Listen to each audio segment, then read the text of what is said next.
We told you at the top of the program, House Minority Leader Nancy Pelosi wants an independent probe of alleged Russian involvement in last month's election.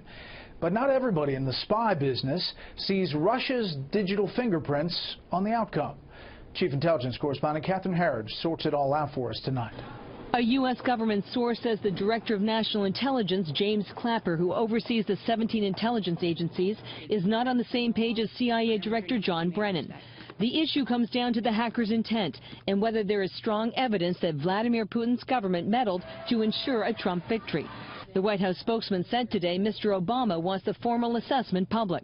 That's something that we'll try to do. The president does believe that we should, particularly when it relates to something as central to our democracy as the conduct of a national election. The timing and targets of the cyber attacks varied widely. The hacks exposed via WikiLeaks, emails belonging to the Clinton campaign team and the DNC.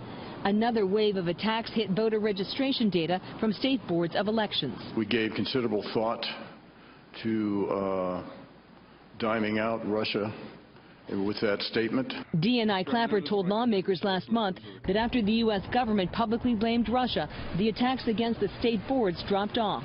I was referring to the cyber reconnaissance that we had observed.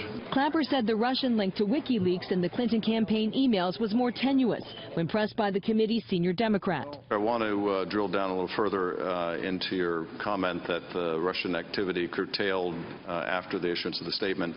The dumping of documents didn't end. As far as the WikiLeaks connection, the evidence there is not as strong, and we don't have good insight into the sequencing of the releases or when the data may have been provided. In a letter Monday, the Republican chairman of the House committee, Devin Nunes, asked Clapper to reconcile by Friday media reports that the CIA and FBI have developed conflicting intelligence assessments.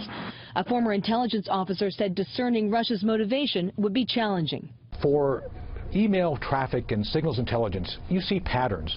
What you need to define and find out intent is someone on the inside. And late today, the House Minority Leader Nancy Pelosi called for the creation of an independent probe along the lines of the 9/11 Commission that investigated the 2001 terrorist attacks. Pelosi also supports a separate congressional investigation and insisted to reporters tonight that her position would be exactly the same if Clinton had won in November. Brett. More on this with the panel. Catherine, thank you. You're welcome.